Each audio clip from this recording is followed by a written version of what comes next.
My Lord and my God, I firmly believe that you are here, that you see me, that you hear me.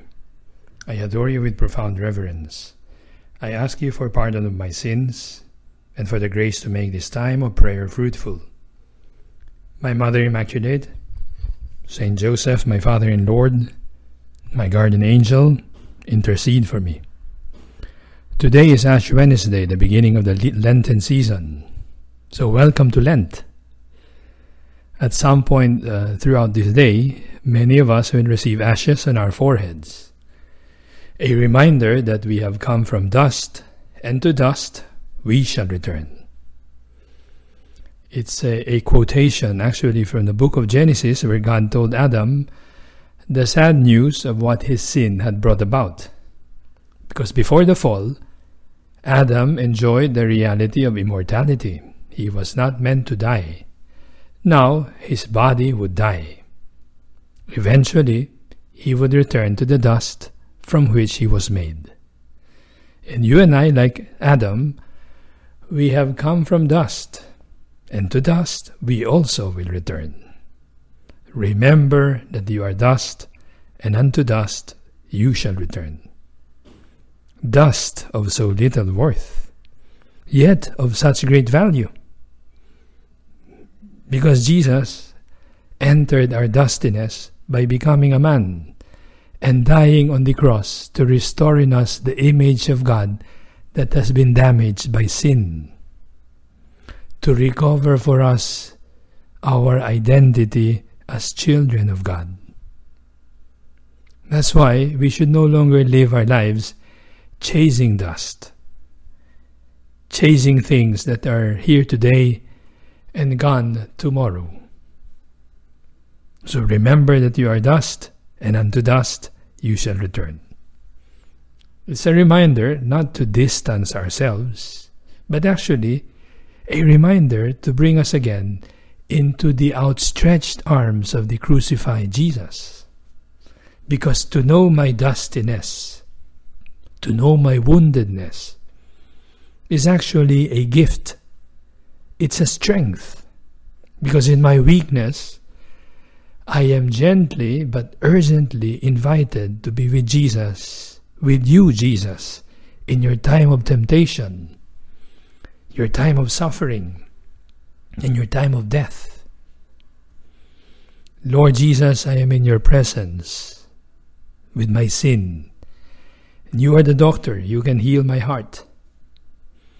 So as we begin the season of Lent, let us pause and look at our lives to remember what we are made of and to remember where we are going. So whether or not you are receiving the ashes today, take time to look at those parts of your life that are maybe too dusty.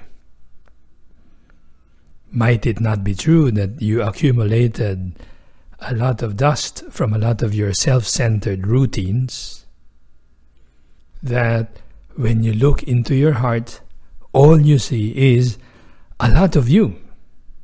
Well, I'm also asking this same question myself as I pray with you. But let's listen to the Lord Himself inviting us today, saying, "Return to me with your whole heart." Yes, this is a time to let our heart be opened to examine what is there that needs forgiveness, what is there that needs healing, and opened to new graces. That's what we hear in the first reading of today's Mass, that when we strayed from God, He is always inviting us back. He is a loving Father with outstretched arms who wants to give us His warm embrace. And God's grace is abundant. There is no sin that He cannot forgive. In a way, we can say that despite our spiritual bankruptcy, God still wants to do business with us. Just like the story of that poor farmer who went to his banker and said, "You know, I've got some good news and some bad news. Which one do you want to hear first?"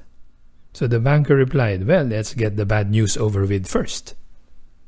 Then the farmer said, "Okay, I've had a bad year and I can't pay the mortgage I owe you on my house. So the banker was pretty disgruntled.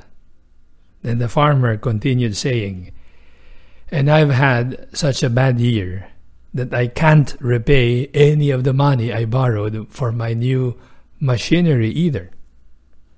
So the banker was even more troubled.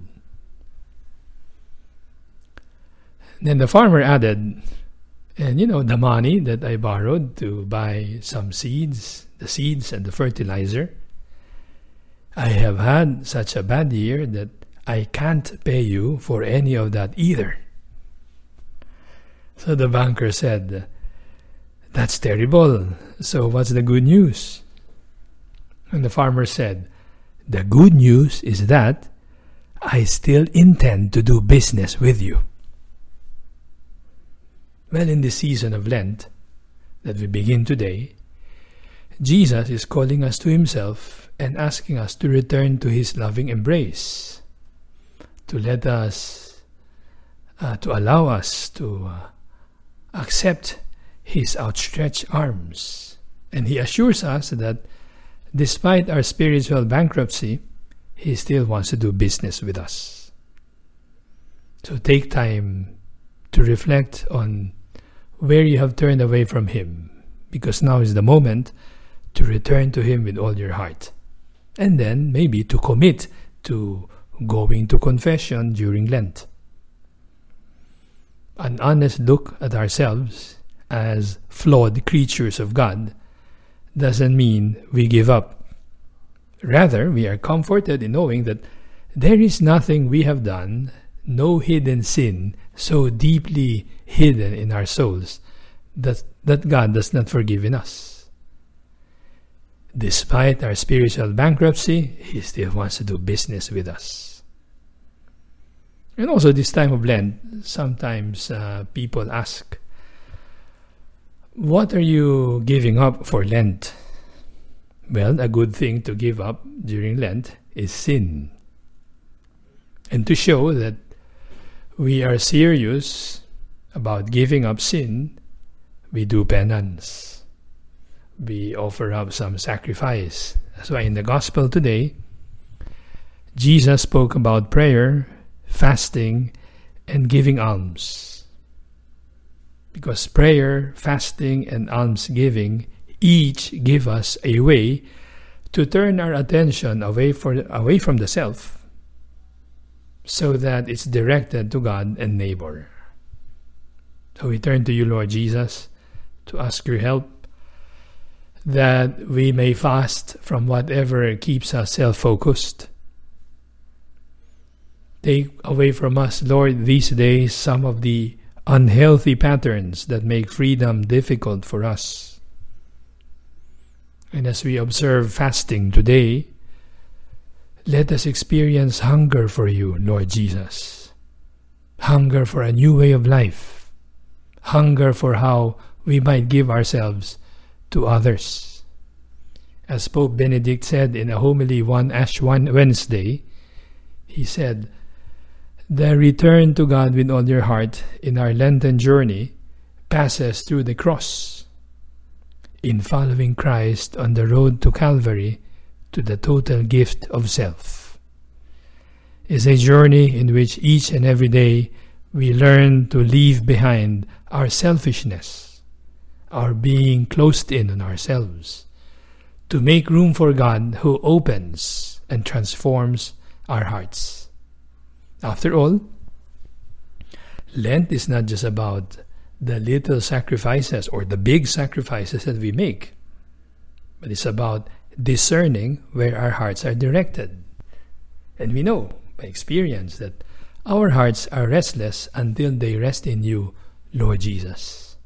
So we ask you, Lord, that you will grant us this Lent the grace to polish up what is dusty in us, so that come Easter Sunday, we may share in the radiance of your resurrection, that we may experience a little resurrection ourselves.